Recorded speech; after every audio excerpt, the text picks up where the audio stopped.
కృతజ్ఞతలు చెల్లిస్తూ చదవబడిన లేఖన భాగమును మా అందరి వినికిలో దర్శించండి, భద్రపరచండి, వినగలిగే చెవులను, గ్రహించే హృదయాలను దయచేయండి.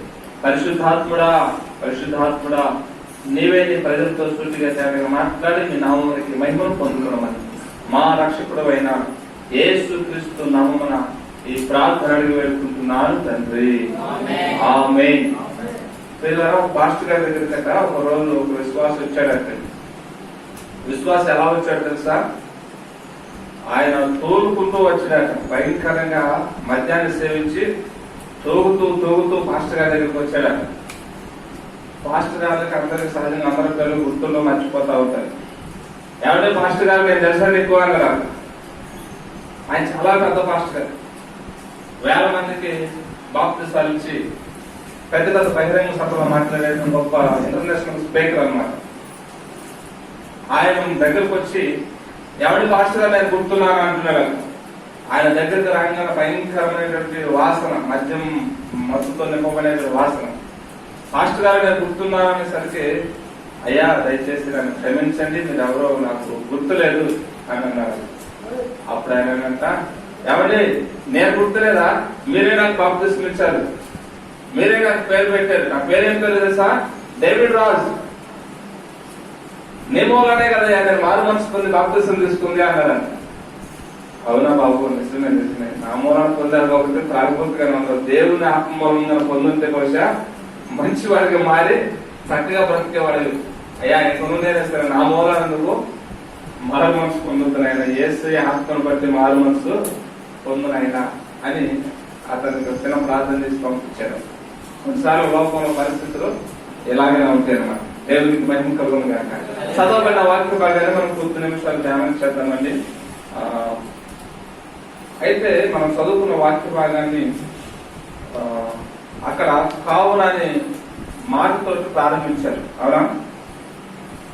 కావున అని ఉందా, కాబట్టి ఉందా? ఒకసారి చదవం. కావున కావున అంటే దానికి ముందు చాలా స్టోరీ జరిగింది. ఆ స్టోరీ కూడా మనకు తెలియదు, మనకి చాలా మంచిది అన్నమాట. ఆ స్టోరీని కూడా మనం ఒకసారి చదువుకుంటే మనకు బాగుంటది. కొలస్సీలకు రాసిన పత్రిక 3వ అధ్యాయం 3వ వచనం, మీరు క్రీస్తుతో కూడా లేకపోయిన వారైతే పైనున్న వాటిని వెదుకుడి, అక్కడ క్రీస్తు దేవుని కుడి పార్శ్వమున కూర్చుని ఉన్నాడు. పైనున్న వాటి మీదనే గాని భూ సంబంధమైన వాటి మీద మనస్సు పెట్టకొనుకుడి. ఏలైనగా మీరు వృద్ధి పొందితే మీ జీవము క్రీస్తుతో కూడా దేవుని యందు దాచబడి ఉన్నది. మనకు జీవమై ఉన్న క్రీస్తు ప్రత్యక్షమైనప్పుడు మీరును ఆయనతో కూడా మహిమయందు ప్రత్యక్షపరచబడుదురు. కావున ఈ వచనాలన్నిటికీ ఆధారం ఏంటంటే ఆ కావున అనేది పదం అండి. కావునంటే కాబట్టి అని కూడా అనుకోవచ్చు. మన ఎవరో మన క్రీస్తుతో కూడా లేకపోయేటువంటి వారు కాబట్టి వేటిని వెతకాలంట? పైన వాటిని వెతకాలంట. అక్కడ ఏముందంటే క్రీస్తు దేవుని కుడి పార్శ్వమున కూర్చుండి ఉన్నాడు అని దేవుని యొక్క వాక్యం రాయబడింది. కావున ఈ విధమైనటువంటి క్రీస్తు దేవుడు మన కొరకు సిద్ధపరుస్తున్నాడు కనుక మనం ఈ భూలోకానికి మాత్రం పరిమితమైన మనుషులు కాదు కనుక మన యొక్క పౌరస్థితి పరలోకం ఉన్న కనుక అక్కడికి మనం వెళ్తానికి ఇక్కడనే మేము ఒక సిద్ధపాటును కలిగి ఉండాలి అన్నట్లుగా దేవుని యొక్క వాక్యంలో దైవజనుడైన పౌలు కొలస్సీ పట్టణానికి రాస్తూ నేటి దినాన పరిశుద్ధాత్ముడు మన అందరితో కూడా మాట్లాడుతున్నటువంటి సందర్భంగా మనం గుర్తించాలి. దేవునికి స్తోత్రం.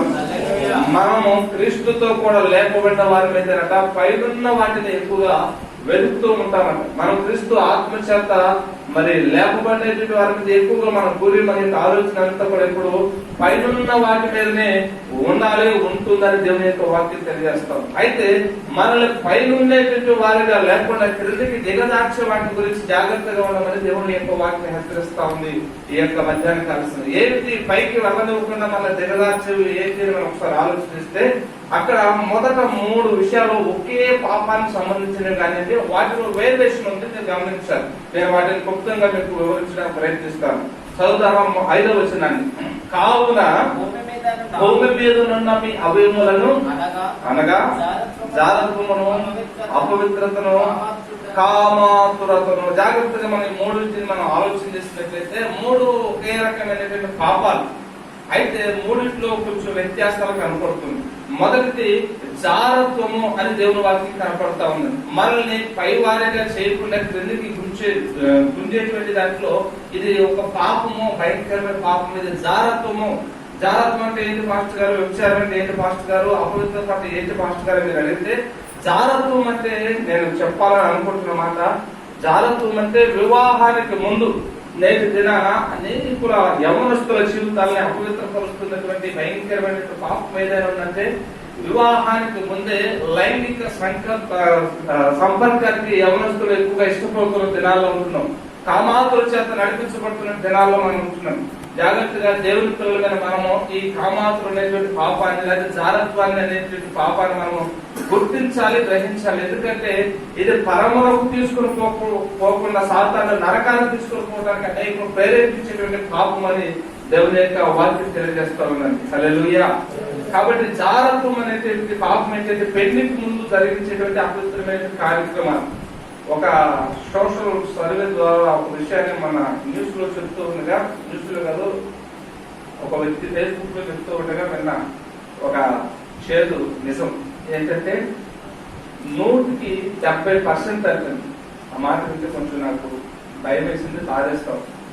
170% పెళ్లికి ముందే స్త్రీలు కానీ పురుషులు కానీ అపవిత్రమైన లైంగిక వాంఛను తీర్చుకోవడానికట పరుగులు పెడుతున్నటువంటి చెడ్డ దినాలు, దుర్దినాలు మనం ఉంటున్నాం. ఎంత భయంకరమైనటువంటి పెళ్లికి ముందు సాధారణ అనేకుల్ని ఈ విధమైనటువంటి జాగ్రత్తమైన పాపలను తీర్చుకుని పోతూ ఉంటాడు. జాగ్రత్త, మనం దేవుని పిల్లలము.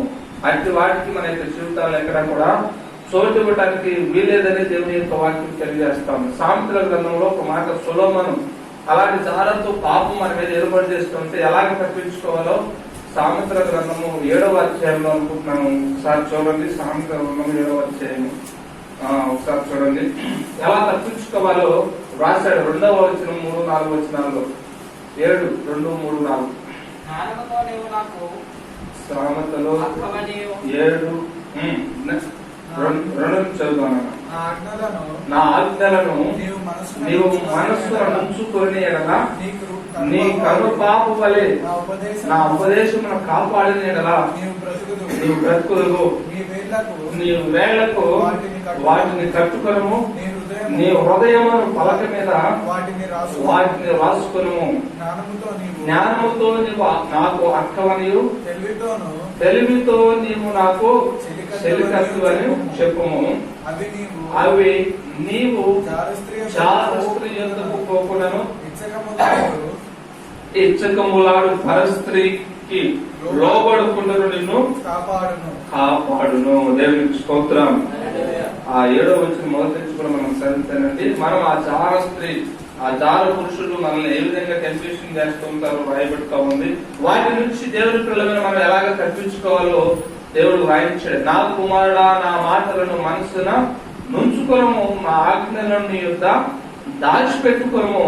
నా ఆజ్ఞలను నీవు మనసున నుంచుకొని ఎడలా అవి మనల్ని కాపాడితే. ఎవరి బిడ్డలు జాగ్రత్తగా జీవించవలసినటువంటి లోపంగా మనం ఉంటున్నాం. సాతానుడు యవనస్తుని ముఖ్యంగా ప్రభు పిల్లల్ని బహుగా ప్రేరేపిస్తున్నటువంటి పాపము జారత్వం. ఈ రోజుల్లో ఇది లోకంలో ఒక ఫ్యాషన్ అయిపోయిందని మీకు తెలుసో లేదో, ఒక ఫ్యాషన్ అయిపోయింది. పెళ్లికి ముందు స్త్రీలు పురుషులు కలిసి దానికి ఒక పేరు పెట్టారు. ఏ పేరు దానికి? డేటింగ్ అని ఇంకా ఏదో ఒక పేర్లు, రకరకాల పేర్లు కూడా ఉన్నాయన్నమాట. ఎంత భయంకరమైన పరిస్థితి. వెనకటి రోజులైతే, పూర్వ రోజులైతే అమ్మాయి ఒక అబ్బాయిని చూసేసి ఈ అబ్బాయి అన్నను చేసుకోవాలంటే ఆ పెళ్లి రోజే ముఖం చూసేవాళ్ళ. అలాగే అబ్బాయి కూడా పెళ్లి రోజు అమ్మాయి ముఖం చూసేవాళ్ళ. తల్లిదండ్రులు మాట మీద తల్లిదండ్రులకు లోబడి వాళ్ళు చెప్పింది చేసేవాళ్ళ. కొంచెం కాలం మారుతూ వచ్చింది కాబట్టి పెళ్లి చూపులు జరుగుతా ఉన్నాయి. ఒకళ్ళొకరు చూసుకుంటున్నారు. ఇంకొంచెం ట్రెండ్ మారిపోతా ఉంది కాబట్టి ఒకళ్ళొకరు ఫోన్ నెంబర్ మార్చుకొని ఒకరితో ఒకరు ముందుగా మాట్లాడుకొని సంభాషణ చేసుకొని పెద్దలు నిర్ణయం ప్రకారం జరుగుతూ ఉంది. ఇది ఒక ప్రొసీజర్. ఇలాగా క్రమంగా సాగిపోయినప్పుడు యవనస్తుల జీవితాలు జాగ్రత్తగా పాపలు పడిపోకుండా ఉండటానికి ప్రభు సహాయం చేస్తారు. అంతేగాని పెళ్లికి ముందే అవాంఛనీయ సంఘటన. కొంతమంది స్నేహితులు ఎలాంటి స్నేహితులు ఉంటారంటే అందరూ స్త్రీలని లేదు పురుషులని లేదు కానీ ఇలాంటి విషయాలకు ప్రేరేపించేటువంటి దుష్ట సాంగత్యాలు లోకంలో ఎక్కువగా పెరిగిపోతున్న దినాల్లో మనం ఉంటున్నాం. అందుకే దేవుడు అంటే దుష్ట సాంగత్యం అట మంచి నడవడికం చెప్పి రాస్తుందట.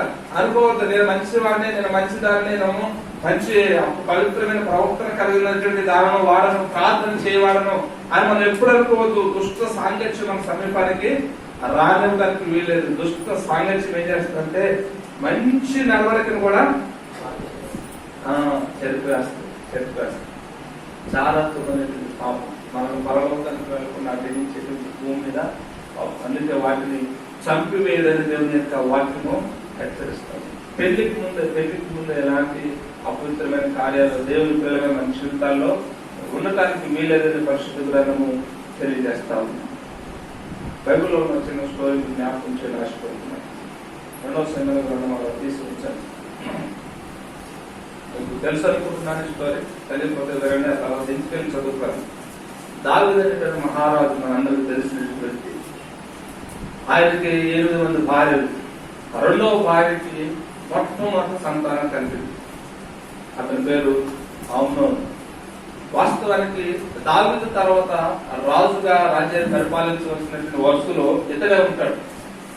కానీ అతనికి ఆ అవకాశం కోల్పోయినటువంటి పరిస్థితి. కారణం తెలుసండి, ఇదిగో వివాహానికి ముందు ఈ జారత్వం అనేటువంటి పాపం అతని మీద ఏర్పడి చేసి అతనికి ఒక స్నేహితుడు ఉన్నాడు. వాడు కూడా ఎలాంటి వాడంటే బహు దుర్మార్గుడు. మంచి సలహా చెప్పి అదే నీకు తగదు, వివాహానికి ముందు పర స్త్రీల జోలికి వెళ్ళడం అది నీకు శ్రేష్టం కాదు. మరి ముఖ్యంగా పరాయ స్త్రీయే కాదు, అతను కోరుకున్నటువంటి స్త్రీ ఎవరో కాదు, దావీదు కుమార్తె. దావీదుకి పుట్టినటువంటి కొడుకుతడు. కోరుకున్నది ఎవరినంటే దావీదు యొక్క కుమార్తెని. కాకపోతే తల్లులు వేరు.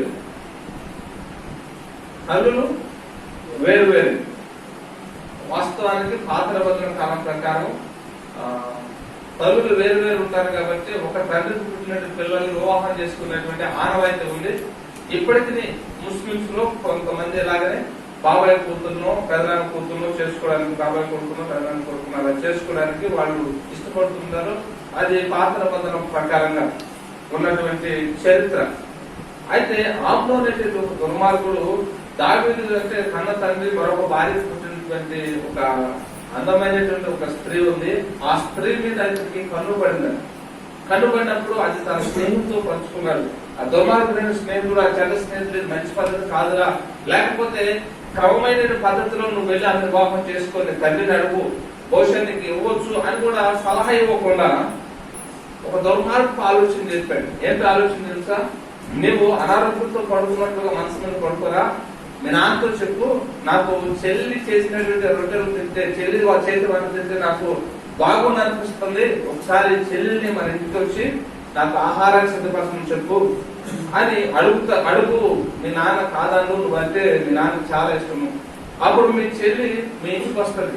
వచ్చినప్పుడు ఆయన నీ ఇష్టం ఏమైనా చేసుకోవచ్చు అని దుర్మార్గుకు సలహా ఇస్తాడు. ఇంకా దుర్మార్గుకు సలహా చూసి తప్పకుండా ఈ దుర్మార్గులు పాటిస్తాడు. ఆయన పిలిపిస్తాడు. అనారోగ్యంగా ఉంది, కొన్ని రోజుల నుంచి మంచాన పడి ఉన్నాడు. ఆయన సహజంగా నీకు ఏమైనా కోరుకుందరా, సహజంగా కొన్ని రోజుల నుంచి మంచాన ఉన్న వాళ్ళకి అడుగుతారు కదా ఇంట్లో కథలు, ఏమైనా తినాలనిపిస్తుందా, అమ్మాయి ఏమైనా తినాలనిపిస్తుందా, ఎవరైనా తినాలనిపిస్తే నేను చేసి పెడతానని పెద్దవాళ్ళు అడుగుతూ ఉంటారు కదా సహజంగా. అలాగే నేను దావీదు సరే వీడు కోరిక ఇది కావాలా, వాళ్ళ చెల్లెలు చేతి వంట తినాలని కోరిక కావాలా అని వాడి హృదయాన్ని ఎరగినటువంటి దావీదు సరైన అనుమతిచ్చాడు. అనుమతిస్తే ఆమె వచ్చింది, చక్కగా కావాల్సినటువంటి రొట్టెలు కూర చేసి పెట్టిన తర్వాత మన దగ్గరకు వచ్చి అన్నయ్య అది తీసుకొని తిను, చాలా రోజుల నుంచి బలహీనంగా ఉన్నావు, ఉన్నావు, తినని అని పెడితే వాడు ఆ పొద్దున పక్కన పెడతాను. ఎందుకు పొద్దున పక్కన పెడతాను తెలుసా? మనసు లోపల ఉన్న కోరిక మరొకటి. ఇప్పుడు ఆ వచ్చుతున్నటువంటి ఆయన తీసుకుని వచ్చిన రొట్టెలు అతనికి ఏమాత్రం సహించలేదు. అక్కడ ఉన్నటువంటి ఆ పరివారందరినీ కూడా గట్టిగా కేకవేసి మీరందరూ ఇక్కడ నుంచి వెళ్ళిపోండి అని గట్టిగా గదిపేసరికి రాజుగారి కుమారుడు కదా, మరి రాజుగారు ఏం చెప్తే అది చేయాలని పక్కన ఉన్న పని వాళ్ళందరూ కూడా ఎటువంటి వెళ్ళిపోయారు. ఏకాంతంగా ఒంటరిగా ఆమె ఒకటే ఉంది. ఆమెను పట్టుకుని బలవంతం చేయబోతుంటే ఆ చెల్లెలు ప్రాధాన్యపడుతుంది. అన్న ఇది మనకు తగదు, నేను ఏ మొక్కం పెట్టుకుని మళ్ళా నేను మా అమ్మగారికి వెళ్ళాలి. ఒకవేళ నీకు నా మీద అంతగా ఇష్టం ఉంటే ఇదిగో నువ్వు తండ్రి దగ్గర పిల్ల మాట్లాడు, నన్ను నీకు ఇస్తాడేమో. ఇది ఇస్రాయేల్లో ఏమాత్రం తగని పని, కూడని పని. ఇలా చేయకంటే బలవంతం చేసి ఆజ్ఞ అన్యాయంగా తోడ చేస్తాడు. అది ప్రేమ అనుకున్నాడు కానీ అది శరీర సంబంధమైన ఇచ్చే వివాహానికి ముందు జరిగించినటువంటి ఒక అపవిత్రమైనటువంటి జారత్వం. ఆ జారత్వాన్ని బట్టి ఇక తర్వాత వివాహం చేసుకున్నాడంటే వివాహం చేసుకోలేదు. ఆ జారత్వపు కక్కుర్తి పని జరిగించి తర్వాత ఇక ఆమెను బయట నిర్దాక్షిణ్యంగా బయటకు నెట్టించేసాడు. పనివారి చేత బయటకు నిర్దాక్షిణ్యంగా బయటకు నెట్టించేసి ఇక కలిపేసేయండి, దాన్ని బయటకు నెట్టేశాడు. ఇక పనివారు చుట్టూ చేయలేదు ఆ పని చేశాడు. ఇక నెత్తి మీద ముసుగేసుకొని చిరిగిపోయిన వస్త్రాలు వేసుకొని వాళ్ళ తల్లిగారికి దూరంగా షెడ్లోనేమో నడుచుకుంటూ వెళ్తానికి చుట్టుపక్కల ఉన్న ప్రజలందరూ చూశారు. ఏం జరిగిందని అర్థం కాకుండా ఉన్న ప్రజలకి అంతా అర్థమైపోయింది. ఇది వాళ్ళ అన్న గ్రహించారు. చూశారు, అమ్మా చేసింది మీ అన్న కదా, నువ్వు కొన్ని రోజులు సైలెంట్ గా ఉండు, నేను చూసుకుంటానని వాళ్ళ అన్నని. ఎవరు? ఆ చెల్లెలకి సొంత తల్లి కడుపునప్పుడు అన్న 2 సంవత్సరాల తర్వాత కాపు కాశాడు, మాటేశాడు. ఒక రోజు అదును చూసుకున్నాడు. ఆ అగాయిత్యానికి పాల్పడినటువంటి ఆ ఆమ్నోన్ అనేటువంటి వ్యక్తిని నిర్దాక్షిణ్యంగా కట్టెతో వచ్చి చంపేశాడు. ఈ స్టోరీ అందరూ తెలుసు అనుకుంటున్నాను మీకు చెప్పకముందే. చూడండి, పెళ్లికి మునిపే అపవిత్రమైనటువంటి కార్యానికి పాల్పడిన ఒక యవనస్తునేటువంటి జీవితం నిండు 100 ఏళ్ళు సజావుగా సాగిపోవాల్సినటువంటి యవనస్తుల జీవితం ఇలాంటి జారత్వాలు చోటు మూలన తన సొంత అన్న, వాస్తవానికి ఇతనికి కూడా సహోదరుడు ఒకరు అయినప్పటికీ కూడా ఒక తల్లి కడుపునప్పుడు బిడ్డల మీద వాళ్ళకున్న మొక్కు అది వేరుగా ఉంటుంది కనుక ఒక రోజు అదును చూసుకున్నాడు. రాజు కావాల్సినటువంటి అమ్నోని ఏం చేశాడు? నిర్దాక్షిణ్యంగా చంపివేసినట్లుగా దేవుని యొక్క వాక్యము తెలియజేస్తాం. 2వ సమయంలో 11వ అధ్యాయం మొదటి నుంచి అధ్యాయం అంతా చదివితే ఇక్కడ వ్రాయబడి గొప్పగా ప్రాధాన్యపడుతుంది అక్షరది. అన్నా, ఇది నీకు తగదు, ఇస్రాయేల్ ఇలాంటి ఘోరమైన కార్యం ఎక్కడా కూడా జరగలేదు, చేయకు, ఇలాంటి మంచిది కాదు. ఒకవేళ క్రమంగా వెళ్ళి నువ్వు సక్రమంగా అడిగితే నన్ను నీకు ఇస్తాడు అని బ్రతిమలాడినా కూడా వినలేదు. ఆ జాగ్రత్తమైన పాపానికి కానిసేపాడు. తద్వారా వచ్చినటువంటి శాపాన్ని అతను పొందాడని బైబిల్ గ్రంథం తెలియజేస్తాడు. కనుక ఎవరి బిడ్డలు జాగ్రత్త, దుష్ట సాంగత్యం మంచి నడవడికని చెప్పివేస్తుంది. ఒకసారి ఆ సందర్భంలో ఆమ్నోని ఒక దుర్మార్గుడు ఇచ్చిన సలహా మీరు ఒకసారి చదివితే బాగుంటుంది అనిపిస్తుంది. 11వ అధ్యాయము మొదటి వచ్చిన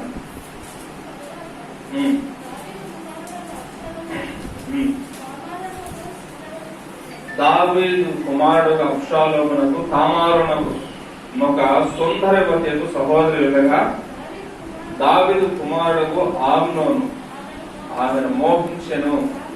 తామారు కన్యకైనందున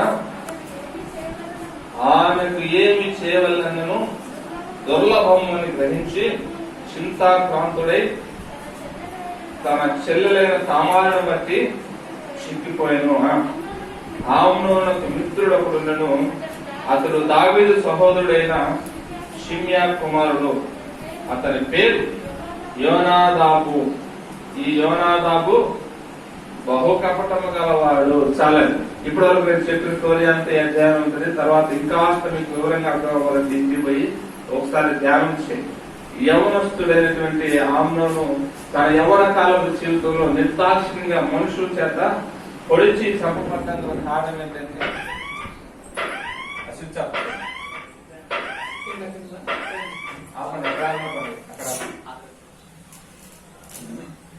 మనుషుల చేత నిర్దాక్షిణ్యంగా చంపబడ్డానికి కారణం ఏంటంటే తన యవన కాలంలో జాగ్రత్తమైనటువంటి పాపానికి తను చోటిచ్చినందు మూలాన్ని మనం గ్రహించాలి. కనుక యవన బిడ్డలో జాగ్రత్త. ఈ రోజుల్లో అక్కడక్కడ కొన్ని మటలు జరుగుతూ ఉంటాయి.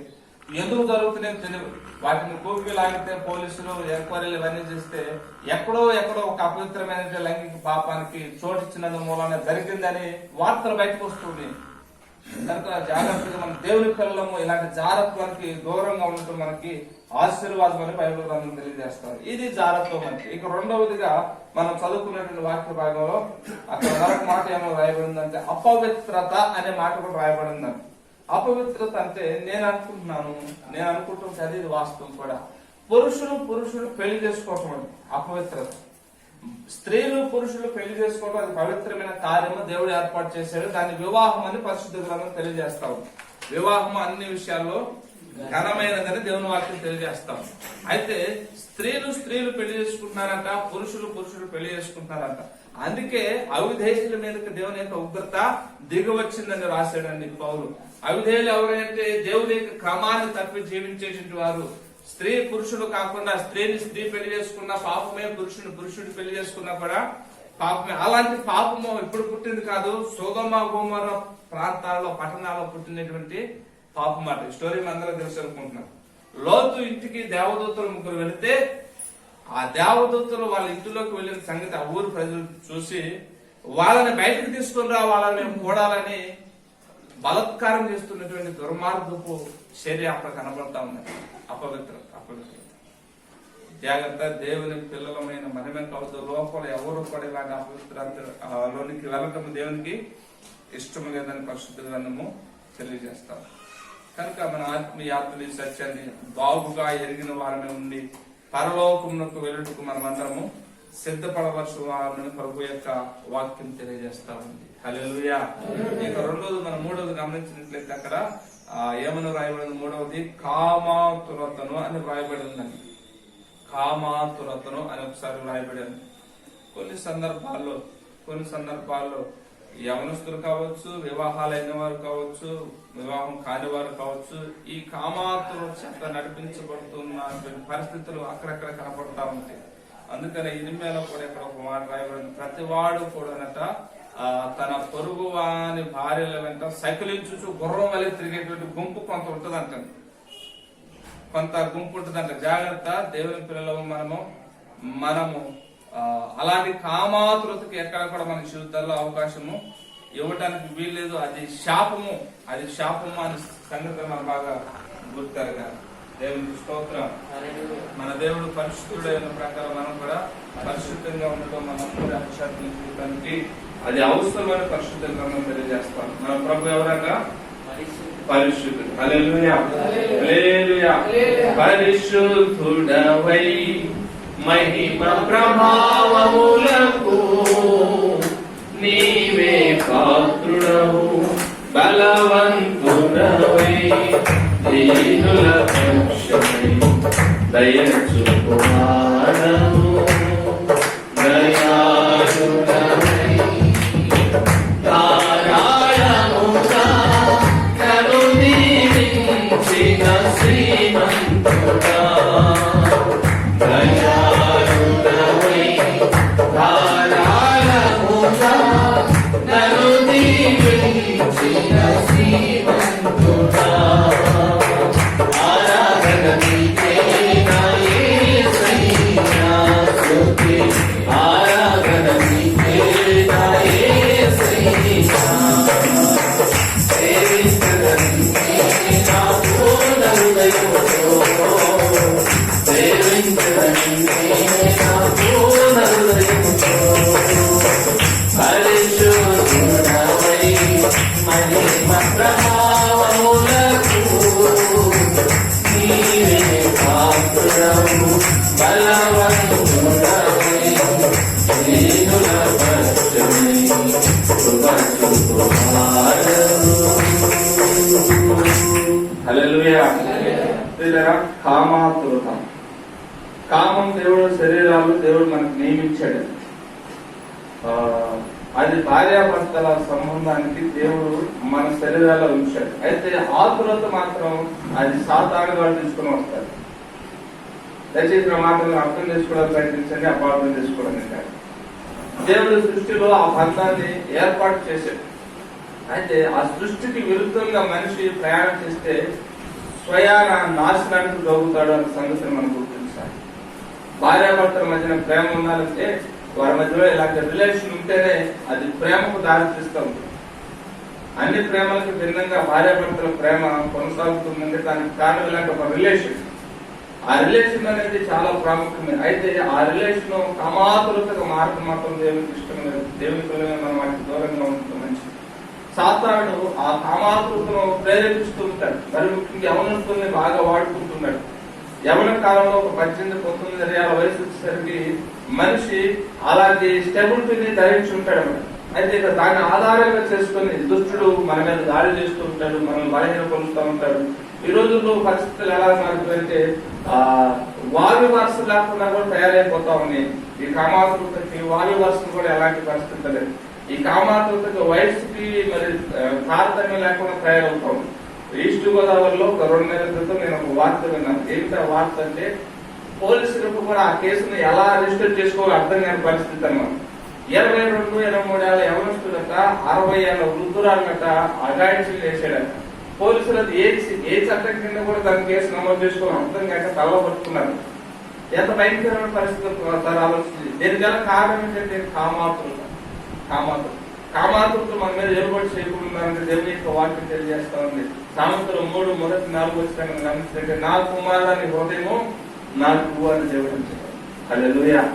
కామాతృత మన మీద, మన కుటుంబాలు, మన బిడ్డల మీద ఎలుబడి చేయకుండా కుటుంబంగా తల్లిదండ్రులుగా మనం ఎప్పుడు బిడ్డల కొరకు ప్రార్థన చేయాలి. ఎవరి కాలంలో ప్రవేశించిన తర్వాత వారి భవిష్యత్తు కొరకు మనమాట దినదినం ప్రభు దగ్గర పోల్చాడాలట. ఇంకా యవనస్తుడు ఏం చేయాలంటే ప్రభుకి సమీపంగా మార్చబడాలి. అలాంటి శోధనలు రావడం సహజం. అయితే ఆ సహజమైనటువంటి వాటిని మనము జయించడానికి ప్రభు సహాయాన్ని వేడుకోవాలి. యవనస్తుడైన యోసేపు జీవితాన్ని మనం గమనిస్తే దేవుడు నన్ను చూస్తున్నాడు, ఇంత ఘోరమైన కార్యాన్ని ఎలాగో చేయగలమని అక్కడ సాక్ష్యం ఇచ్చినట్టుగా మనం చూస్తున్నామని. యవనస్తులు జీవిత చరిత్ర మనం ధ్యానం చేసినప్పుడు, యవనస్తులను మనం ఆదిగా పెట్టుకున్నప్పుడు, బైబుల్లో ఉన్నటువంటి యవనస్తులు ప్రభు కొరకు నిలబడినటువంటి చరిత్ర కారులో మనం ఆదిగా పెట్టుకున్నప్పుడు ఈ కామాతులను జయించగలిగే ప్రభువుకి సమీపంగా మనము మార్చగలుగుతాం. హల్లెలూయా.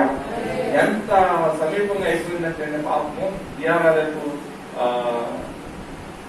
ఫేస్బుక్ కావచ్చు, ఈ సోషల్ మీడియా ప్రతిదీ కూడా ఎంత సమీపంగా వచ్చింది.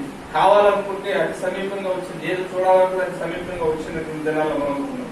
కానీ కామాతృతను పెంచి పోషించే సాతానుడు వాడప్పుడు విగ్రహంలాగా మారిపోయి ప్రజల్ని యవనస్తుల్ని కలిపి చేస్తున్న దినాల్లో మనం అనుకున్నాం.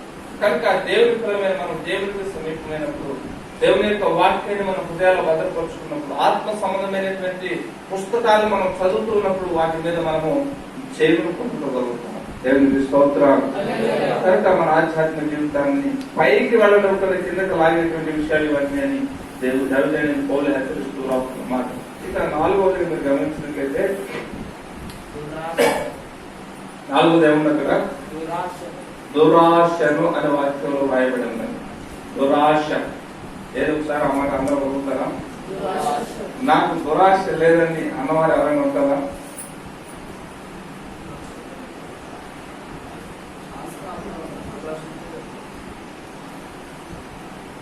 దురాశ పాపం అండి. దురాశ లేకుండా ఉండాలని పరిశుద్ధ గ్రంథం మనం తెలియజేస్తా ఉంది.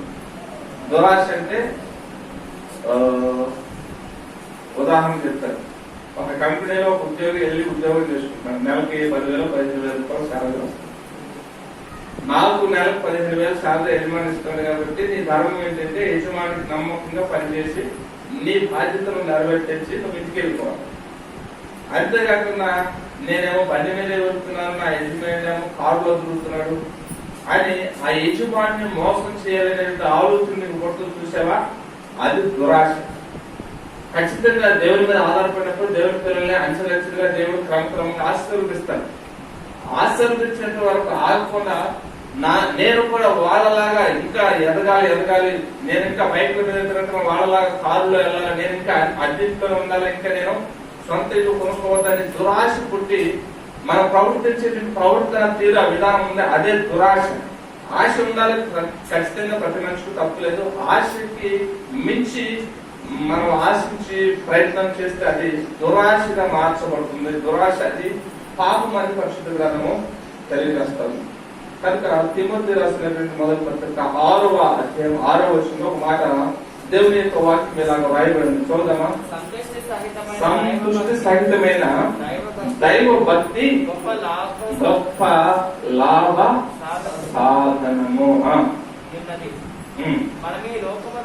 మనం ఈ లోకంలోనికి ఏమి తీసుకుని రాలేదు, దీనిలో ఏమి తీసుకొని పోలేము. దేవుని స్తోత్రం. మనం ఈ లోకంలోనికి ఏమి తీసుకుని రాలేదు, ఏమి తీసుకొని పోలేము. సంతుష్టి సహితమైన భక్తి గొప్ప లాభ సాధకమై ఉన్నది. ఆ మధ్యకాలంలో రీసెంట్ గా విన్న ఒక వార్త, అక్టోబర్ మాసంలోనక వాళ్ళు కూడా చెప్పినటువంటి ఆధారాలు ఏంటంటే, ఎప్పుడో వచ్చి భూమి మీద పడతావి అనే ప్రకటన గ్రంథంలో ఉన్నటువంటి వాక్యాన్ని ఆధారం చేసుకున్న వాళ్ళు ఒక వీడియో తీశారు, ఒక షార్ట్ వీడియో, ఒక 3 minutes వీడియో. ఆ వీడియోలో వాళ్ళు చెప్పినటువంటి విషయం ఏంటంటే, అక్టోబర్ మాసంలో ఆ అంతరిక్షంలో ఉన్నటువంటి ఒక గ్రహం అట భూమిని ఢీకొట్టడానికి సిద్ధంగా ఉన్నాం. నాసా శాస్త్రవేత్తల పరిశోధనలో తెలిసినటువంటి విషయం. అది కనుక భూమిని ఢీకొంటే భూమి మీద ఉన్నటువంటి అంతా కూడా స్మాష్, అందులో ఉన్న నువ్వు నేను స్మాష్. నీకున్న ధనం ఏమైపోతుందో, నీకున్న స్థలం ఏమైపోతుందో, నీకున్న పొలం ఏమైపోతుందో, అసలు నీవేమైపోతావో. ప్రాణంతో ఉంటేనే కదా మనం వీటన్నిటి అనుభవించగలిగేది. ఒక సర్వలోకము సంపాదించుకొని తన ప్రాణం పోగొట్టుకుంటే వారికి ఏం ప్రయోజనం అనేది లేక వాక్యం తెలియజేస్తా ఉంది. కనుకనే దేవుని వాక్యం తెలియజేస్తుంది, దురాశ అది మనం పరలోకానికి తీసుకొని పోయేది కాదు, పాతాళానికి తీసుకొని పోయేది అని సంగతిని గ్రహించి అంటున్నాడు. దురాశను మనం చంపివేయడం దేవుని వాక్యం తెలియజేస్తాం.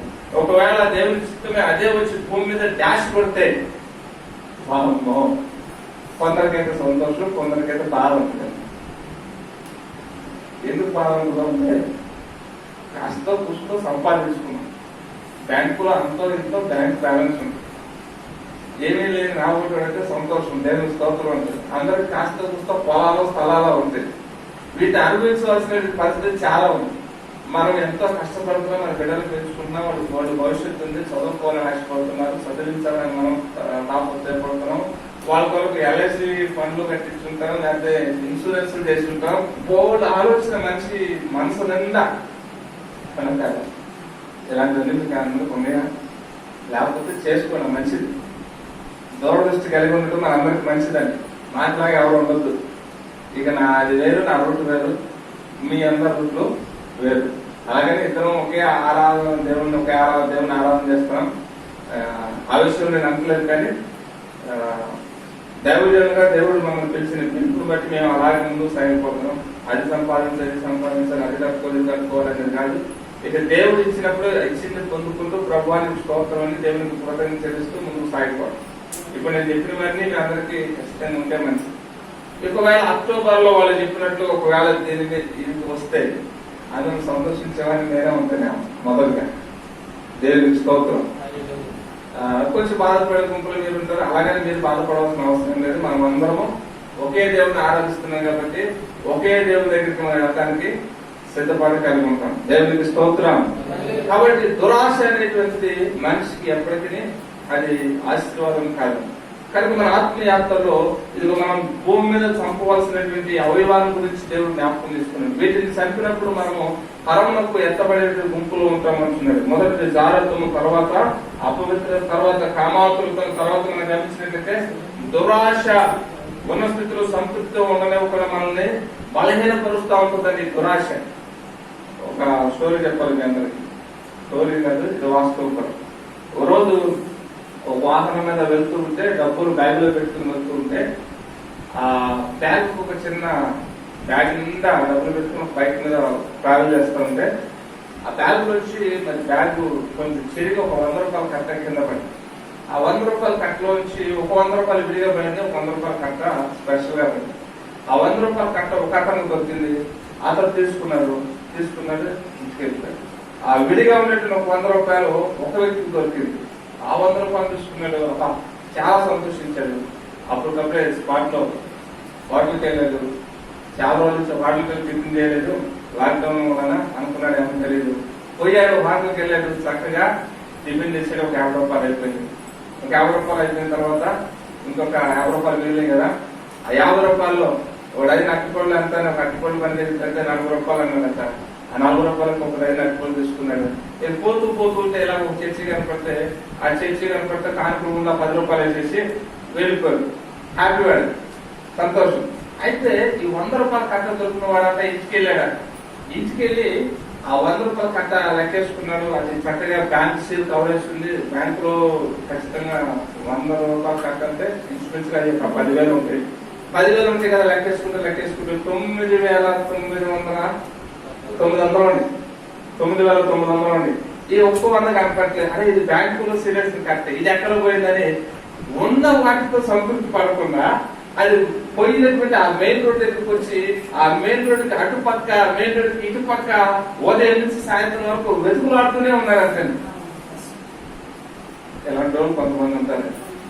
100 రూపాయలు తీసుకున్న వాళ్ళని హ్యాపీగా ఎంజాయ్ చేశాడు ఒకే ఒక్క రోజులో.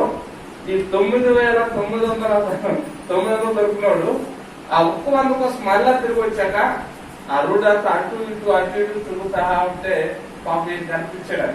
ఎవరిని ఏమైనా పోగొట్టుకున్నారా ఏంటి మీరు ఉదయం నుంచి దౌరాడుకుంటున్నారంటే ఏం లేదు బాబు నాకు 100 రూపాయలు పోయింది అన్నాడు. అవునా అండి, అయ్యయ్యో అది మీదని తెలియక నాకు దొరికిందని నేను టిఫిన్ చేసి తిన్నానండి అన్నాడు. అప్పుడు ఆయన కనిపించింది, అరే ఒక్క 100 దొరికినాడు దాన్ని ఎంజాయ్ చేసుకున్నాడు కాసేపట్లో. నాకు 9,900 దొరికినాయి, వాటిని అనుభవించుకునే నేను పిచ్చోళ్ళగా రోడ్డు మీద తిరుగుతూ ఉన్నానే, నాకు దురాశపరుడు మరొకడు బుద్ధిహీనుడు ఉండడేమో అని తన మనసుకు తాను బుద్ధి చెప్పుకొని మెల్లగా ఇంటికి వెళ్ళిపోయాడు. దేవుడికి స్తోత్రం. కొన్నిసార్లు మన పరిస్థితులు కూడా ఎలానే ఉంటాయి. దేవుడు మనకి ఎంతో కొంత ఇచ్చాడు, దేవుని కృపలో ఎంతో కొంత ఇస్తే ఆ ఇచ్చిన దాన్ని బట్టి సంతృప్తి చెంది ఆ ఇచ్చిన వాటిని నియోగించుకుంటూ ఆ ఇచ్చిన దాంతో మనం ప్రభుని స్థుతించాలి తప్ప లేని దాని కోసం ఆర్పాటు చేయడం, లేని వాటి కోసము అత్యాశ పడటము అది దురాశ అనేటువంటి పాపము. అది మనం గుర్తిస్తే మన ఆత్మీయ యాత్ర మంచి. హల్లెలూయా. బైబిల్ మనం చదువుతున్న వాక్య భాగంలో ముందుకు వెళ్దామన్నా తిమోతి రాసిన పత్రిక 6:6 నుంచి వచ్చినారు. సంతృప్తి సహితమైన భక్తి గొప్ప లాభ సాధకము. ఈ లోకంలో మనం ఏమి తీసుకొని రాలేదు, ఏమి తీసుకొని పోలేము. అన్న వస్త్రము కలిగిన వారిని వాటితో తృప్తి కలిగి ఎందుము. ధనాపేక్ష అని చూడు అక్కడ సమస్తమైన కీడులకు మూలము. దానిని ఆశించి కొందరు విశ్వాస భ్రష్టులయ్యారని కూడా దేవుని వాక్యము తెలియజేస్తాము. చూడండి 10వ వచనం. ధనవంతుల కొట్టుకు అపేక్షించు వారు శోధనలోను ఉరిలోను అవివేక యుక్తములను హానికరమైన అనేక దురాశలలోను పడుదురు. అట్టివి మనుష్యులను నష్టములోను నాశనములోను ముంచివేయును. ఎందుకనగా ధనాపేక్ష సమస్తమైన కీడులకు మూలమా. అందరూ దానిని ఆశించి విశ్వాసమును తొలగి నానా బాధలతో తమ్మును తామే పొడుచుకున్నది. దేవుని స్తోత్రం. తమ్మును తామే పొడుచుకునేటువంటి దౌర్భాగ్యపు పరిస్థితులకి ధనాపేక్ష నడిపిస్తూ ఉంటుంది. అందుకనే భక్తులు పాట రాశారు. సుఖభోగము నమ్మి ధనాపేక్షతో పరుగెత్తిన గేహాచిమాయను రోగమును సంపాదించెను. సుఖభోగము నమ్మి ధనాపేక్షతో పరుగెత్తిన గేహాచిమాయను రోగమును సంపాదించెను.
హల్లెలూయా. దురాశ అది ఎంత భయంకరమైనదో మనం గ్రహిస్తున్నాం. జర్మనీ దేశంలో నుండి ఒక బాగా ధనవంతుడు అంటే బాగా ధనవంతుడు, వజ్రాలు బంగారు నాణాలు ఆయన దగ్గర పొదువు లేని స్థితిలో ఉన్నాడు. అయితే అతనికి రోజు ఆలోచన వచ్చింది, నా తదనంతరం నా పిల్లలు నన్ను బడా మంచి డాడీ అని అనిపించుకోవాలి అనుకున్నాడు. అనుకొని తన సొంత గృహంలోనే నేల మాళికలు తవ్వించి, నేల మాళికలకి కనుక తెలుసా, భూమి లోపల బీరువాలు అంటారు. మనం భాషలో చెప్పుకోవాలంటే భూమి లోపల బీరువాలు. సహజంగా బీరువాలు అంటే మనం బయట పెట్టుకుంటాం, లేకపోతే లాకర్లు గట్రా ఏమన్నా ఉంటే సొంత బ్యాంక్ లో పెట్టుకుంటాం.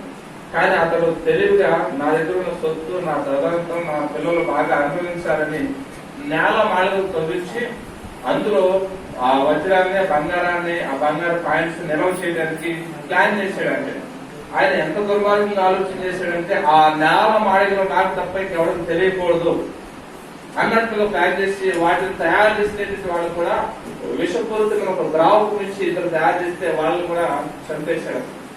తయారు చేసిన తర్వాత విషపూరితమైన పనిచేస్తున్నప్పుడు సహజంగా ఏదో ఇస్తే తాగుతారు కదా, వాళ్ళని కూడా విషపూరితమైనటువంటి ఒక ఆహార పదార్థాన్ని ద్రావకాన్ని చేసి అతను వాళ్ళు కూడా చనిపోయేటట్టు చేశాడు. అయితే దానంతా తయారు చేశాడు. మనోడు లోపలికి వెళ్ళాడు. లోపలికి వెళ్ళి బయటకు వస్తూ ఉండగా బయట నుంచి ఒక పిల్లి వచ్చి ఆ డోర్ తాళం లోపల పడిపోయాడు. నేల మాడుగులన్నీ లోపల తయారు పెట్టేశాడు. వజ్రాలు, ఐదురాలు, బంగారు నాణాలు అవన్నిటిని కూడా ఆ నేల మాలుగులో పెట్టేసి లోపలికి వెళ్ళి ఇక బయటకు వచ్చి తలుపేసుకోవాలి. తలుపేసుకొని దాని మీద ఒక ఏదన్నా మ్యాచ్ వేస్తే కదా, భూమి కింద ఒక బీరువా ఉన్న సంగతి ఎవరికి తెలియదు, భూమి లోపల ఒక సొరంగం ఉన్న సంగతి ఎవరికి తెలియదు. అయితే అతడు లోపలికి వెళ్ళాడు, చనిపోయాడు, గౌరవం తీసుకుని పారిపెట్టేశాడు ఆ ఇంటి ప్రహారీలో. ఆ తర్వాత బంగారాన్ని, వజ్రాలు అన్నింటినీ ఆ నేల మాటలో పెట్టేశాడు. పెట్టి బయటకు వస్తున్న సందర్భంలో ఒక పిల్లి వచ్చాక బయట నుంచి తగిలి ఆ నేల మాటలో తలుపు తాళం పడుతుంది. ఆ ఇంటిలో తండ్రి ఒక్కడే ఉంటాడట. జర్మనీ జరిగిన ఒక నిజ సంగతి. ఆ తండ్రి ఒక్కడే ఉంటాడట. కేకలు వేస్తే అది ఒక పెద్ద ప్రహరీ కలిగినటువంటి ఇల్లు. భూమి లోపల ఉండి ఇతను తలుపు పడి కేకలు వేస్తే బయట వాళ్ళకి ఎలా అయిపోతుంది? తలుపు తీయడానికి ఎవరు రాలేదు, సహాయం చేయడానికి ఎవరు రాలేదు. ఇంచుమించుగా కొన్ని నెలల పాటు అక్కడే ఆహారం లేక నీళ్లు లేక సరిపోయి అస్తపరిచయం మాత్రం మిగిలి ఉందంటే. కొన్ని సంవత్సరాల తర్వాత ఆ పిల్లలు ఆ ఇంటిని, మా నాన్నగారు చనిపోయారు, ఆయన ఎక్కడ ఉన్నారో మాకు తెలియదు, అన్నింటికి ఆస్తిని వేలం పెట్టి అమ్మేస్తే వేరే వాళ్ళు ఎవరో కొనుక్కున్నారు. వేరే వాళ్ళు కొనుక్కుని ఆ ఇంటి లోపలికి వస్తే ఇంటిని అంతా క్లీన్ చేస్తూ వాళ్ళు పరిశోధించినప్పుడు అక్కడ ఒక నేల మాడి ఉంటుంది గమనించారు. ఇందులో ఏముందా అని వాళ్ళు తలుపు చూస్తే ఆ దురాశ ప్రొడక్ట్ తండ్రి చేసిన పని ప్రతిఫలంగా అతని హస్తపంజం మాత్రమే ఆ డోర్ దగ్గర అలా పడినంత. ఆ తర్వాత అక్కడ వజ్రాలు, బంగారాలు ఇవన్నీ కూడా బహు విస్తారమైన సంపద ఉన్నాయి. అది ఆ ఇంటి వారికి సొంతమైపోయింది. అంటే ఒక మనిషి దురాశ ఎంతటి తీవ్రమైన నష్టాన్ని తీసుకొస్తుందో దేవుని వాక్యం ముందుగా రాయబడింది. ఏమనంటాడు అక్కడ తిమోతి రాసిన పత్రికలు అంటారు, ధనాపేక్ష సమస్తమైన కీడులకు మూలము, దీన్ని ఆశించి కొందరు తమ్మును తామే నాశనం చేసుకుంటారంటే. జైపల్ గారు చెప్పారు ఒక రోజు, ఒక తల్లి గారి దారి నడుచుకుంటా పోతుంటే పూర్వ దినాల్లో తన చేతిలో మరి కొంత డబ్బు ఉందంట. ఆ డబ్బుని తీసుకుని వెళ్తా ఉంటే ఒక తమ్ముడు వచ్చాడు. వచ్చి కట్టవుడు చూపించి, ఏ ముసల్దానా నీ చేతుల్లో డబ్బు నాకు ఇస్తావా, ఇవాళ ఎంత చంపేస్తానంటే, అయ్యా ఇది నాకు చాలా అవసరమయ్యా, నేను ఇవ్వనయ్యా అంటున్నాను. నువ్వు ఇస్తావా లేదా చస్తావా అంటే ఇవ్వను అంటున్నాను. ఇక తమ్ముడికి ఏం కావాలి? ఇక కత్తితోటి కడుపులో ఒక పోడు పొడిచాడు. పొడిచేసరికి అయ్యో క్యాక్ వేస్తూ కింద పడిపోయింది. ఆ చేతిని వదిలేసింది. ఆ చేతిని ఇంటికి వదిలేస్తే ఆ చేతిలో ఉన్న డబ్బు ఎంత తెలుసా? 5 రూపాయలు. 5 రూపాయల కోసం మనుషులు ధనాపేక్ష. అది 5 రూపాయలు నా ప్రాణం కంటే ఎక్కువ కాదు అనుకుని ఇచ్చేయచ్చు కదా. కానీ ధనం మీద ఉన్నట్టు అపేక్ష. కొన్నిసార్లు ఎక్కువ ధనం ఉంటే ధనాపేక్ష అనుకుంటాం, కానీ డబ్బులు లేకపోయినా ఉన్న ధనం కొంచెమైనా మనుషులకి కొన్నిసార్లు ధనాపేక్ష ఉంటుంది.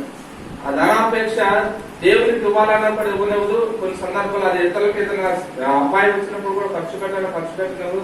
అంతేకాదు చివరికి తనకు రోగం వచ్చినా కూడా మీకు తెలుసు లేదు, కొంతమంది ఉంటారు హాస్పిటల్ పోయి మందులు తెచ్చుకుని రోగాన్ని నయం చేసుకుని కొన్ని రోజులు బ్రతుకుతామన్నది. అమ్మో హాస్పిటల్ పోతే డబ్బులు అయిపోతుంది. ఇది కూడా ఒక ధనాపేక్ష, ఇది ఒక దురాశ. కనుక దేవుని పిల్లలము దేవుడి పిల్లలను దైవికమైన జ్ఞానం కలిగిన వారిని మన ఆత్మీయాత్రను ముందుకు సాగుతామని ఆశీర్వాదం. చివరిగా ఒక మాట ఉంది, దాన్ని చెప్పిన మాట ముగించేస్తాం. చివరిగా వ్రాయబడిన మాట ఏంటి? విగ్రహారాధన అయిన ధనాపేక్షలు. జాగ్రత్తగా మాట మనం అర్థం చేసుకోవాలి. ఆ మూల భాషలో ఒక మాట రాయబడింది ఏంటంటే లేక లోభత్వము. విగ్రహారాధన అయిన ధనాపేక్ష. మీరు గమనించాలి, ఆ ప్రతి పదం మరొక కామా ఉంది. పదాన్ని దాటిన తర్వాత ఒక కామం. కానీ విగ్రహారాధన అయిన అన్నకాడ కామా లేకుండా ధనాపేక్షను అనే రెండింటిని కలిపి వేశారు. ఈ రెండు మనం చాలా జాగ్రత్తగా ఆలోచించే. ధనాపేక్ష కూడా విగ్రహారాధనతో సమానమైంది. మరొక మాట ఇక్కడ ఏమంటారంటే లోభత్వమును, వాటిని మనము చంపివేయాలని దేవుని యొక్క వాక్యము తెలియజేస్తాం. దేవుని స్తోత్రం. గట్టిగా చెప్తాం, గట్టిగా చెప్తాం. ధనాపేక్ష అయిన విగ్రహారాధన, విగ్రహారాధన అయిన ధనాపేక్ష. మనం ధనం సంపాదించడము తప్పు కాదు, ధనం కొరకు మనం కష్టపడటము తప్పు కాదు. ఖచ్చితంగా ధనం కావాలి, ధనం కొరకు భూమి మీద కష్టపడాలని ప్రభువు చెప్పాడు. అయితే మన జీవితంలో ధనమే విగ్రహారాధన కాపాడు. మన సంఘానికి కొంతమంది రెగ్యులర్గా వస్తుంటారు, కొన్ని ప్రాంతానికి రెగ్యులర్గా వస్తుంటారు. కానీ కొన్నిసార్లు వారికి వచ్చేటువంటి ఆదాయము వాళ్ళకు విగ్రహంలాగా తయారైపోతుంది. వారికి విగ్రహంలాగా తయారైపోయి దేవుని స్థానంలో అది ఆక్రమించేస్తాం. దేవుని స్థానాన్ని అది ఆక్రమించేస్తాం. అదేమంటే వాళ్ళు సింపుల్ గా చెప్పుకుంటారు, బాబా నా సంఘం మీద తెలుసు కదా, మీకు తెలియదే ఉంది, నా మనసులో ఎప్పుడు ఉంటుంది. నీ మనసులో ఉండేది దాంట్లో పోయే అన్నిటి మనసులో కూడా ఉంటుంది. మీరు ఇంటి బయట తిరుగుంటారు కానీ మీరు కనపడతారు. అది వెళ్తున్నప్పుడు చెప్పులు అలా పక్కన చేసి ఎలాగా కళ్ళు మూసుకొని ఎలా అనుకోపోతున్నా. వాడి మనసులో లేరా? వాడి మనసులో లేరా దేవుడు? జాగ్రత్త. మనం దేవుని పిల్లలము, దేవునికి చెందవలసిన మహిమను దేవునికి చెందించిన ఆయన ఊరుకునేటువంటి దేవుడు కాదు. హల్లెలూయా. నాకు చెందవలసిన మహిమను మరి దేవునికి చెందించినా నేను ఊరుకునంటాడు. ఒకరోజు ఒక భయంకరమైన సాక్ష్యాన్ని నేను విన్నాను. అది ఎంత భయంకరమైన సాక్ష్యం అంటే, పిల్లలు లేరని 10 ఏళ్ల నుంచి దేవుని దగ్గర ప్రాధాన్యపడితే వరుసనే మొదటిగా 2 మగపిల్లల తర్వాత ఒక ఆడపిల్ల దేవుడు ఇచ్చాడు. 3 ఆడపిల్లలు, అది 3 బిడ్డలు ఇచ్చిన తర్వాత క్రమంగా అంతకు ముందు సన్నిధిలోకి వచ్చి ప్రతి పరిచయలో పాల్గొనేదట. కానీ పిల్లలు ఎప్పుడైతే పుట్టారో ఆ పిల్లలు బట్టి ఇక దేవుని సన్నిధిని నిర్లక్ష్యం చేసేసిందంటే, మొదటి బాబు పుట్టినప్పుడు అడపదడప వచ్చిందంట, 2వ బాబు పుట్టినప్పుడు అప్పుడప్పుడు వచ్చేదంట, 3వ బాబు పుట్టిన తర్వాత పూర్తిగా మానేసిందంట. పూర్తిగా మానేస్తే పాస్టర్ గారు ఇంటికి అడిగారు, అమ్మా ఏంటి చర్చికి మాట్లాడితే, ఎక్కడనే గారు పాస్టర్ అనే గారు చర్చికి రావడానికి ఆధ్యాత్మిక అనే గారు 3 పిల్లలు పెట్టిన వల్ల ఆడవుతుంది అని చెప్పిందంట. అప్పుడు అవునమ్మా, 3 పిల్లలు నీకు అడ్డంగా ఉన్నారా? సరేనమ్మా, దేవుడు సన్నిధికి వచ్చి ప్రార్థన చేస్తారు అని వెళ్ళి ఆయన ప్రార్థన చేశాడు.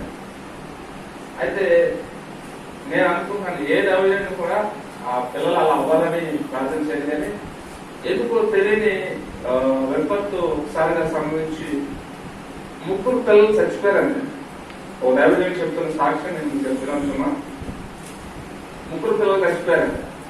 ఆ తర్వాత పరుగుగా భార్య భర్తలు ఇద్దరు కూడా దేవుని సన్నిధికి వచ్చి, అయ్యా ఇలా జరిగింది, ప్రార్థన చేయండి అని అడిగితే ఆ దైవజనుడు కాసేపు ఓదార్చి మా ప్రార్థన చేయాలి, దేవుడు సాయం చెప్పిన మాటలు ఆదరించి వారిని పంపేశాడు. ఆయన చెప్తున్న సాక్ష్యం, దేవుడు మనకి ఇచ్చినటువంటి సమయాన్ని, ఇచ్చినటువంటి వాటిని దేవుని మహిమ కొరకు మనం వివేకించి దేవునికి మహిమ చెల్లించాలి. కానీ మనకు కలిగిన దాన్ని బట్టి వాటికి మనం బానిసలైపోయి వాటిని మనకు విగ్రహాలుగా చేసుకొని దేవుని చెందవలసిన మహిమను చెందించకపోతే ఆయన సన్నిధికి ఆయన పిల్లలు ఎలాగ రాబట్టుకో ఆయన బాగా తెలుసు అని ఆయన చెప్తూ ఎక్స్ప్లెయిన్ చేసుకున్న మాటలు మీకు జ్ఞాపకం చేస్తున్నాం. సుమా ఆ మాట మీరు అపార్థం చేసుకున్నాం. దేవునికి చెందవలసిన మహిమను మనం చెందించాలని దేవుడు కూడా కోరుకుంటున్నాడు. అది ఏదైనా సరే, దేని బట్టి మనం దేవుడికి దూరం అయితే అది మన జీవితం ఒక విగ్రహాలు. కొన్నిసార్లు అది కొందరికి ఉద్యోగం కావచ్చు, కొందరికి వ్యాపారం కావచ్చు, మరికొందరికి మరొకటి కావచ్చు. ఆ సందర్భంలో ఆ సిస్టర్కి మాత్రం వాళ్ళ పిల్లలు వాళ్ళకి విగ్రహారాధన అయిపోయింది. ఏదో ఒక సమయంలో వీలు చూసుకుని దేవుని మందిరానికి వెళ్లకుండా దేవుని నిర్లక్ష్యం చేస్తున్న మరొక భాష అలాంటివి వచ్చిందేమోనని ఆయన ఎక్స్ప్లెయిన్ చేసుకున్నారు. కాబట్టి దేవుని వాక్యం విగ్రహారాధన అయిన ధనాపేక్ష, విగ్రహారాధన అయిన ధనాపేక్ష వాటిని చంపివేయండి. ఇక 6వ వచ్చిన చదవనా మూలవాక్యంలోకి వెళ్ళి కొలస్సీ 3:6 వాటి వలన దేవుని ఉగ్రత అవిధేయుల మీదకి వచ్చును. పూర్వము వారి మధ్య జీవించినప్పుడు మీరును వీటిని అనుసరించి నడుచుకుంటుంది. చాలు. అప్పుడు నడుచుకునేమో కానీ ఇప్పుడు నడుచుకోవడానికి దేవుడు అనుమతినివ్వండి. దేవునికి స్తోత్రం. కాబట్టి మనము రాజ్యాన్ని సిద్ధాన్ని స్థిరపరచుకున్నాం. మనము భూలోక సంబంధం కాదు, పరలోక సంబంధం. పరలోక సంబంధులు మరి ఎలా ఉండాలంటే వీటన్నిటిని జయించిన వారే ఉండాలని దేవుడు వాక్యం ద్వారా మనతో మాట్లాడుతున్నారు. కామాతురత, జారత్వము, అపవిత్రత, అలాగే మరొకటి ఏంటి దగ్గర దురాశను, అలాగే ధనాపేక్ష అయినటువంటి విగ్రహారాధన అయినటువంటి ధనాపేక్షను కూడా మనం జయించిన వారమైతేనే ఇదిగో పరలోకపు రాజ్యపు హక్కుదారులు దేవుని యొక్క వాక్యం తెలియజేస్తాం. అట్టి పరలోకపు రాజ్యపు హక్కుదారులుగా ఉద్దేశించిన కృపా భాగ్యం దేవుడు మనందరికీ అనుగ్రహించి నడిపించును గాక. దేవుడి మాటలు మన అందరి మిత్రులు మధ్యలో చేయను గాక. ఇక యవనస్తుల మీద ఏలుబడి చేస్తున్న ప్రతి విధమైన జారత్వము, కాముకత్వం అనేటువంటి ప్రతి విధమైన పాపం నుంచి, శాపం నుంచి ప్రతి వారికి విడుదల కలుగును గాక. దయచేసి తల ఉంచుదాం, ప్రార్థన చేసుకుందాం. అందరం కూడా తల ఉంచుదాం, ప్రార్థన చేసుకుందాం, కళ్ళు మూసుకుందాం.